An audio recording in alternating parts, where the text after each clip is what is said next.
Assalamualaikum warahmatullahi wabarakatuh. Pada video kali ini saya akan mempraktekkan bagaimana caranya penyimpanan arsip sistem subjek.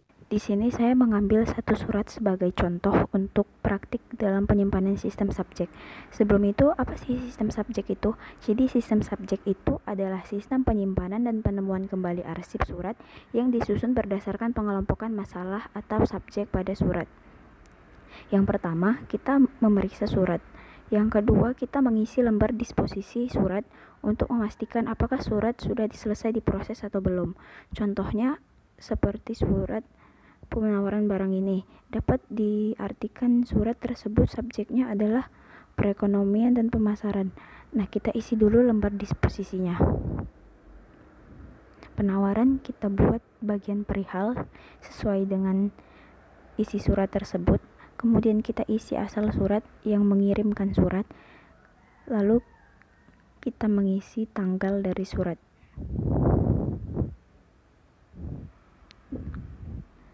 Nah, setelah itu kita mengisi hal atau informasi yang ada pada surat tersebut, inti daripada surat.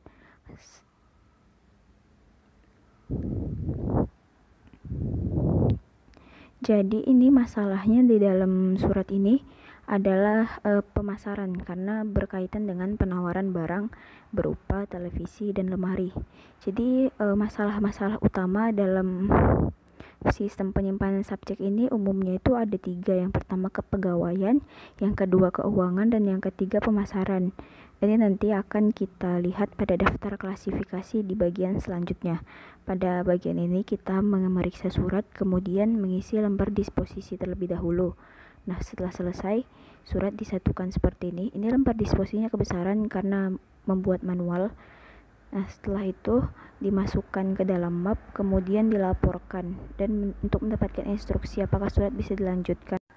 Nah, setelah mendapatkan instruksi lanjutan seperti ini, maka hal yang kedua yang kita lakukan adalah mengindeks. Mengindeks itu adalah menentukan permasalahan surat dan mencocokkan dengan daftar klarifikasi yang telah dibuat. Yang pertama itu kita mengisi judul, nomor surat, tanggal surat, dan kode surat. Kita sesuaikan dengan yang di surat tersebut ya. Judulnya itu kita buat dari nama pengirim surat. Nomor surat sesuai dengan nomor surat yang sudah dikeluarkan oleh perusahaan tersebut. Lalu kita melihat kode klasifikasinya pada daftar klasifikasi.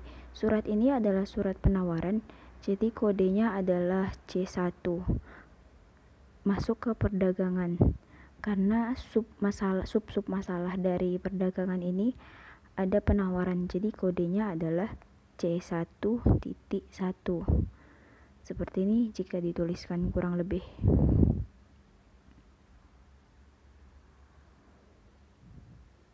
Nah, kemudian ditulis di kartu indeks.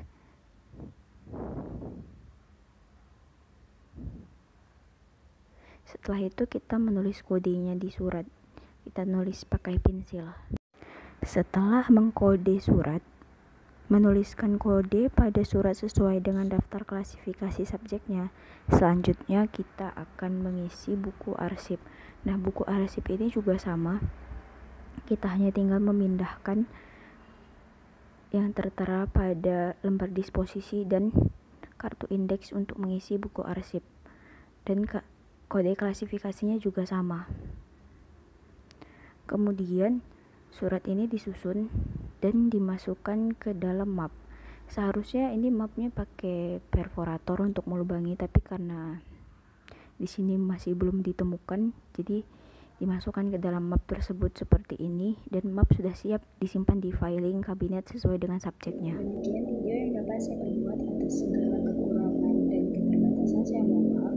Dalam ringkas ya, penyimpanan sistem subjek ini langkah-langkahnya itu pertama memeriksa surat, yang kedua mengindeks, yang ketiga mengkode, dan yang keempat mensortir, serta yang kelima adalah menempatkan surat pada filing kabinet sesuai dengan subjeknya masing-masing.